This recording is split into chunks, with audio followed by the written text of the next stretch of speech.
నమస్తే. భారత లేబర్ ప్రజా పార్టీ అధ్యక్షుడు నేను, AR9 న్యూస్ ఛానల్ ఎండి నేను. తెలంగాణ, ఆంధ్ర అందరికీ నమస్కారం. నేను భారత లేబర్ ప్రజా పార్టీ అధ్యక్షుడిని. మన AR9 న్యూస్ ఛానల్ మరియు నేను భారత లేబర్ ప్రజా పార్టీ గురించి మాట్లాడుతుంటే ఒక 4-5 వీడియోలు పంపించాను. వాటి చాలా ఆదరించారు, చూసి సబ్స్క్రైబ్ కూడా పట్టారు. మీరు మన ఛానల్కి నేను పంపించే ప్రతి ఒక్క వీడియోకి సబ్స్క్రైబ్ చేయండి, బెల్ బటన్ నొక్కండి.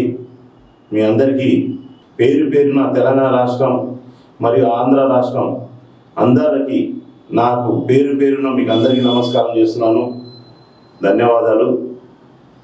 ఏంటంటే నేను ఒక మాట మాత్రం, తెలంగాణ రాష్ట్రం ఎందుకు నష్టపోతుంది, ఉన్న నాయకుడు ఇప్పుడు ఒక ముఖ్యమంత్రి ఒక 14 నెలల నుంచి 18 నెలలు పరిపాలన చేస్తాడు. ఆ ముఖ్యమంత్రి రాష్ట్రంలో జీతాల భత్యాలే సరిపోవట్లేదు అంటాడు.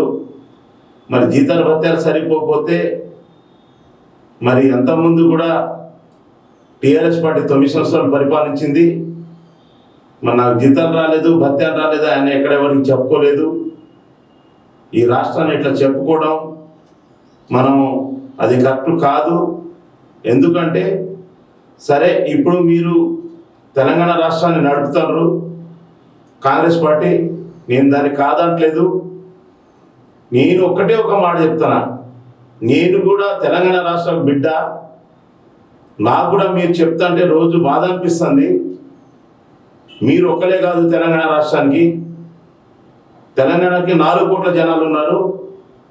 ఈ 4 కోట్ల జనాలకి నేను మాత్రం ఒక్క మాట చెప్తున్నా, మీకు నాకు ఒక్క 5 రోజులు ఛాన్స్ ఇవ్వండి, 1 కోటి మందికి జాబ్ ఇస్తా. 1 కోటి మందికి జాబ్ ఇస్తా.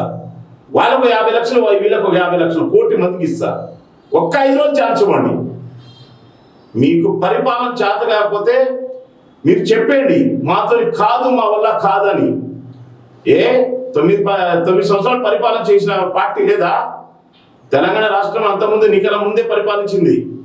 ఒకలా లేకపోతే నేను ఒక సబ్జెక్ట్ చెప్తా, వినండి. తెలంగాణ రాష్ట్ర ప్రజలకు కానీ, యూత్కి కానీ, ఎంప్లాయీస్ కానీ, దాంట్లో ఆఫీసర్లు కానీ, వాళ్ళందరికీ నేను ఒక మాత్రం సబ్జెక్ట్ చెప్పగలుగుతా. మనము ఆ రోజు నుంచి ఈరోజు తెలంగాణ రాష్ట్రం 9 సంవత్సరాలు పరిపాలించినప్పుడు అదే కేసీఆర్ గారు ఏమన్నారంటే, ఇంటికి 3 ఎకరాల భూమి ఇస్తున్నారు. దళిత కుటుంబానికి 3 ఎకరాల భూమి ఇస్తా, నీటి వసతి కల్పిస్తా, 1 సంవత్సరం వాళ్ళకి అవసరమైన పెట్టుబడి ఫ్రీగా ఇస్తా అని చెప్పిన. మనకు భూమి లేదా? భూములు లేవా? ఎన్ని ఎకరాలు లేవు? కొన్ని వేల ఎకరాల భూములు ఉన్నాయి. మనుషులు తక్కువ ఉన్నారు, ఈ రాష్ట్రంలో భూములు ఎక్కువ ఉన్నాయి. నేను చెప్పేది ఒకటి సబ్జెక్ట్ వినండి మీరు. వాళ్ళందరికీ మనము 1 కోటి మందికి జాబులు ఇయ్యము, మనం ఇయ్యలేము, మనతో కాదు అన్నప్పుడు నేను ఒక మాట మాత్రం ఖచ్చితంగా చెప్తున్నాను. ప్రతి ఒక్క జిల్లాకి తెలంగాణ రాష్ట్రంలో అన్ని పంచాయతీలు అయిపోయినాయి. ఒక్కొక్క పంచాయతీకి 100 ఎకరాలు ఇవ్వండి. గ్రామ పంచాయతీ 100 ఎకరాల భూమి ఇవ్వండి. 100 ఎకరాల భూమి ఇచ్చి వాళ్ళకి ఏం చేయాలి, ఒక సొసైటీ పెట్టండి. సొసైటీ పెడుతూ ఆ గ్రామాన్ని ఒప్పచెప్పండి. ఒక 10 ట్రాక్టర్లు లోన్ ఇవ్వండి గవర్నమెంట్ నుంచి. వాళ్ళ దగ్గర నుంచి 100 ఎకరాలు భూమి ఇచ్చి మీరందరూ ఇది కలిసి ఒక సొసైటీ ప్రకారంగా చేసుకోవాలంటే వాళ్ళందరూ కలిసి చేసుకుంటారు. ఆ వచ్చిన పంట మీద మీరు ఒక పర్సంటేజ్ గవర్నమెంట్ పెట్టండి. మేము ఒక 100 ఎకరాలు ఇచ్చాము, ఆ 100 ఎకరాల్లో మాకు ఇంత పర్సంటేజ్ ఇవ్వండి అని చెప్పి చెప్పండి. భూములు ఒట్టినే ఉన్నాయి, గవర్నమెంట్ భూములు కొన్ని వేల ఎకరాలు ఉన్నాయి. లేదు, భూస్వాముల దగ్గర ఉన్నాయి, వాళ్ళ దగ్గర లీజ్ తీసుకోండి. లీజ్ తీసుకొని ఎకరానికి ఒక 500-1000 రూపాయలు ఇస్తారు, తీసుకోండి.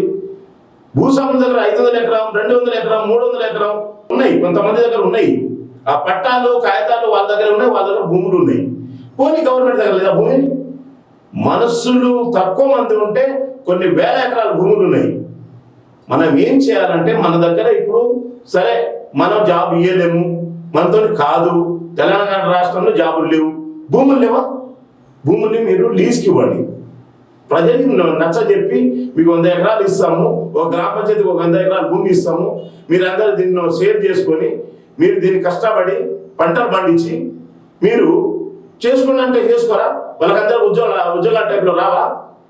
వాళ్ళ సంపాదన రాదా? ఆ సంపాదనను మీరు తీసుకోండి, లీజ్ తీసుకోండి.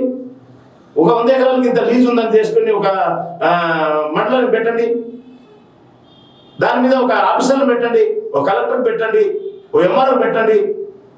అట్లయితే అందరూ సస్యశ్యామలంగా ఉంటుంది కదా, బాగుపడతారు, ప్రజలందరూ బాగుపడతారు, వీళ్ళందరూ చక్కగా ఉంటారు. ఆ సొసైటీలో మనం పని చేయాలని చెప్పేసి యూత్ పాడుగారు, పిల్లలు పాడుగారు, జాబులు లేకపోయినా పర్లేదు. అప్పుడు మీరు 1,00,000 జాబులు ఇవ్వకర్లే, 10 లక్షల జాబులు ఇవ్వకర్లే, ఈ 1 కోటి మందికి జాబు ఇవ్వకర్లే. మీరు 10 లక్షల జాబులు ఇస్తే 1 కోటి మందికి 4 కోట్ల జనాలు ఉన్నారు. 4 కోట్ల జనాలకి మీరు 10 లక్షల జాబులు ఇస్తే ఏమవుతుంది? దాన్ని ఎవరు చేస్తారు? ఇప్పుడు మొన్న 10th క్లాస్ పాస్ అయ్యారు.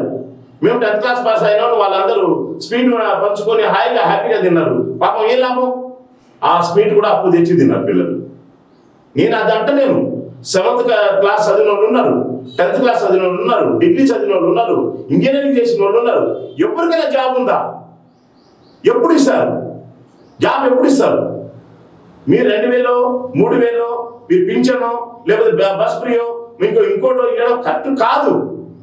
నేను అనేది ఏంటంటే ఒక గ్రామ పంచాయతీకి ఒక 100 ఎకరాలు లీజ్ ఇవ్వండి, వాళ్ళందరికీ చెప్పండి, ఒక 10 ట్రాక్టర్లు ఇస్తాము, 100 ఎకరాల భూమి ఇస్తాము, మీరందరూ ఇది కలిసి కట్టుగా పని చేయమని చెప్పండి. ఎవరైనా పాడైపోతారా, చెడిపోతారా? ఒక సొసైటీ పెట్టి ఒక 100 మందిని దాన్ని భాగస్వామ్యం చేయండి. భాగస్వామ్యం చేస్తే వాళ్ళందరూ కలిసి దాన్ని పని చేసుకొని అందరి పని ఉంటుంది. ఎవడు రోడ్డు మీద తిరగడు, ఎవడు గాలిగా తిరిగే పని ఉండదు.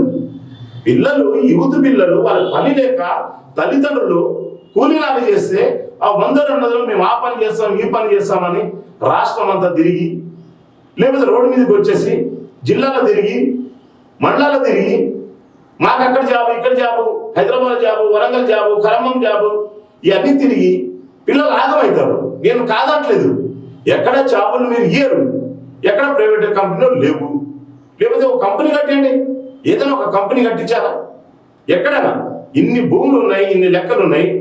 మరి అట్లా అనుకుంటే ఆ రోజు తెలంగాణ రాష్ట్రం 3 ఎకరాల భూమి ఇస్తారు. వాళ్ళు లేక నిన్న భూమి లేదంటే ఆయన చెప్పలేడు, భూమి ఉందని ఆయన చెప్పిండు 3 ఎకరాలు ఇస్తానని. నేను కోరేది ఒకటి, మీరు ప్రజల్ని మంచిగా నడపాలనుకుంటే నేను ఒకటే చెప్తున్నా, ప్రతి ఒక్క గ్రామ పంచాయతీకి 100 ఎకరాల భూమి ఇచ్చి సొసైటీ పెట్టండి. దానికి ఒక ఎంఆర్ఓకి ఆఫీసర్గా పెట్టండి, ఒక కలెక్టర్ ఆఫీసర్గా పెట్టండి. పెట్టేసి వాళ్ళందరికీ ఏం చేయాలంటే, బాబు మీ మండలానికి, మీ ఒక జిల్లాకి మీకు ఇంత భూములు ఇస్తున్నాం, మీరు అందరూ కలిసి దీంట్లో పని చేసుకోండి, ఒక 10 ట్రాక్టర్లు ఇస్తాం, దీనికి లోన్ ఇస్తాం, దీన్ని అప్పు ఇంత తీర్చండి, ఓ 5% పెట్టండి, ఓ 10% పెట్టండి, వాళ్ళకు నెలకి ఇంత కట్టండి, ఓ సంవత్సరానికి ఇంత కట్టండి, ఓ 10% కట్టండి అంటే కట్టలేరా? ఆ లీజు మీరు తీసుకోండి. గవర్నమెంట్ భూమి ఉట్టిగా పడింది కదా, ప్రజలు లీజు ఇవ్వండి. ప్రజలు ఏం చేస్తారు? మీరు ఇయ్యలేక మేము భూమి చేస్తామని చెప్పేసి వాళ్ళు గడవకపోతే ఎంఆర్ఓలు కేసు పెట్టడం, మళ్ళీ కలెక్టర్ వాళ్ళ మీద కేసు పెట్టడం, వాళ్ళ చుట్టూ కోర్టు చుట్టూ తిరగడం, ఆ భూమి మళ్ళీ లాక్కోవడం, ఇదంతా ఎందుకండి? పట్టా ఇవ్వకండి, లీజ్ ఇచ్చి ప్రజల్ని దాంట్లో భాగస్వామ్యం చేసి నడపండి. అది ఎందుకు చక్కగా ఉంటుంది? ఎంతమందిని జాబులు ఉంటాయి? ఏమంది దగ్గర భూములు లేవా? భూములు లేకనే తెలంగాణ రాష్ట్రం చెప్పిందా 3 ఎకరాల భూమి ఇస్తానే? ఇప్పుడు మీ దగ్గర భూమి గడవే ఎత్తట్లే. మీరు మనకు ఆదాయం రావట్లేదు. ఆదాయం ఎట్లా వస్తుంది? మన దగ్గర కొన్ని వేల ఎకరాల భూములు అట్లా పడి ఉన్నాయి. ఆ భూములు అట్లా పడి ఉంటే లీజ్ ఎట్లా వస్తుంది? లీజ్ ఎవరిస్తారు? గవర్నమెంట్ నుంచి ఎట్లా వస్తుంది? మనకు పిల్లలు ఎట్లా బాగుపడతారు? మీరు ఇవ్వరు, జాబ్ ఇవ్వరు, ఇట్లాంటి పని కూడా చేయరు. గవర్నమెంట్ ఒకటి చేయాలి. గవర్నమెంట్ ఎందుకు చేయకూడదు? ఆ భూములు అట్లా పుట్టిన పడి ఉన్నాయిగా గవర్నమెంట్ ల్యాండ్స్. ఆ గవర్నమెంట్ ల్యాండ్స్ని ప్రతి ఒక్క గ్రామ పంచాయతీ ఇవ్వండి. గ్రామ పంచాయతీ 100 ఎకరాలు ఇవ్వండి. ఎందుకు బాగుపడరు ప్రజలు? నేను ఖచ్చితంగా ఒకటే మీకు కోరేది, మీరు ఇట్లాంటి పని చేయండి. మీరు ఒకసారి ఆలోచించండి, ప్రజలు ఎట్లా పని చేయాలి, ప్రజలు ఎట్లా పని చేయించాలి, వీళ్ళందరినీ పని ఎట్లా చేయించాలి. మీరు లోన్ ఇవ్వడం వల్ల, ఆ లోన్ వల్ల ఏమీ లాభం లేదు. మీరేదో బ్యాంక్ లోన్ ఇప్పిస్తాము, ఆ లోన్ ఇస్తాము, ఈ లోన్ ఇస్తాము, వాటి వల్ల లాభం లేదు. నేను ఒకటి నేను ఇప్పుడు అంతకుముందు చెప్పిన, ఇప్పుడు ఇదే వీడియోలో అన్ని చెప్పిన మీరు వినండి. మొత్తం మీరు విని మీరు చక్కగా ఈ పని చేయండి అని చెప్పేసి నేను ఈ రాష్ట్ర ప్రజలకి, రాష్ట్ర నాయకులందరికీ, ప్రతి ఒక్క నాయకుడికి, ఎలక్ట్రానిక్ మీడియా, ప్రింట్ మీడియాకి, మీ అందరి మీడియా ఛానల్ కూడా నేను ఒకటే చెప్తున్నాను. నేను ఇప్పుడు ఈ వీడియో పంపిస్తున్నాను. రాష్ట్రం అంతా చూసి దీంట్లో ఏమైనా ఉంటే నాకు చెప్పండి. ఈరోజు మీడియా మిత్రులందరూ కూడా తెలంగాణ రాష్ట్రం వల్ల అందరికి కూడా మాకు ఇల్లులు ఇస్తారని చెప్పేసి ఆయన అన్నాడు కేసీఆర్ గారు. అప్పుడు డెఫినెట్గా ఒక వరుస చిన్న పత్రికలు కూడా ఉన్నాయి మనకు చాలా. అందరినీ కలిపి ఇచ్చుకున్నట్టయితే అందరూ కొంత ఒక లెవెల్కి వస్తుందని అభిప్రాయం ఉంది. ఇక్కడ సిటీ స్థాయిలో, రాష్ట్ర స్థాయిలో మటుకు డెఫినెట్గా నేనే ప్రత్యేక చొరవ తీసుకొని వీలైనంత షార్టెస్ట్ పాసిబుల్ టైంలో ఆ ఇళ్ల స్థలాల జాగాను మాత్రం పరిష్కారం చేస్తాను తప్పకుండా. మీడియా అందరికీ ఇచ్చారా? కాంగ్రెస్ పార్టీ దానికి ఏమైనా ఎత్తుతుందా? ఇవాళ స్వచ్ఛంగా చేస్తారు మీడియా అంతా. ఆ మీడియా స్వచ్ఛంగా చేస్తే వాళ్ళకు కనీసం ఇల్లు లేవు, వాకిలు లేదు. ఒక ఛానల్ పెట్టుకుంటే ఏమైనా కోట్ల రూపాయలు వస్తున్నాయా? ఎక్కడి నుంచి వస్తున్నాయి? ప్రజలందరూ బాగుపడితే అందరూ కష్టపడి ఏదైనా ఇది చేసుకుంటే వస్తాయి. కానీ మాకు ఇప్పుడు అది కూడా లేదు. మీడియా ఛానల్ కూడా మిత్రులకు కూడా రూపాయి రాలేదు పరిస్థితి ఉంది. కాంగ్రెస్ పార్టీ మాత్రం వాళ్ళకు కనీసం డేకను కూడా డేకట్లేదు. కాబట్టి నేను అనేది ఒకటి, మీరు అందరూ ఆలోచించాలి. నేను చెప్పేది ఒకటే, ప్రజల్ని సొసైటీలో పెట్టి భూములు ఇచ్చి పని చేయించండి. ఆ పనికి మీరు ఎంత సంవత్సరానికి ఇంత, ఇగో ఈ భూములు ఇంత లీజ్కి ఇస్తున్నాం, మీకు ఒక సొసైటీ పెట్టినాం, ఒక గ్రామ పంచాయతీ ఇంత భూమి ఉంది, ఈ భూమి మీరు చేసుకోండి, ఈ చేసుకొని మీరు ప్రజలందరూ బాగుపడండి, మాకు ఇంత లీజ్ ఇవ్వండి అంటే ఎందుకు ఇయ్యరు? మీ దగ్గర భూములు పెట్టుకొని మా దగ్గర గవర్నమెంట్ ల్యాండ్ ఇంత ఉన్నాయి అని చెప్పేసి చెప్పుకుంటూ ఉన్నారు. అవన్నీ మానేసేయండి, అట్లాంటి తీసేయండి. మంచి మనసుతో ప్రజలు బాగుపెట్టే పని చేయండి అని చెప్పేసి నేను భారత లేబర్ ప్రజా పార్టీ మరి ఏఎల్ఐ నిమిషాల నుంచి కోరుతూ, నేను మీ అందరికీ పేరు పేరున తెలంగాణ రాష్ట్రం మరియు ఆంధ్ర రాష్ట్రం ప్రజలకి అందరికీ, మరి నాయకులకి, ఎమ్మెల్యేలకి, ఎంపీలకి, మరి ముఖ్యమంత్రులకు వాళ్ళందరికీ నేను సముఖంగా కోరుతూ, భారత లేబర్ ప్రజా పార్టీ అధ్యక్షుడు అజ్మీరా లక్పతి మీకు అందరూ కోరుతూ నమస్కారం.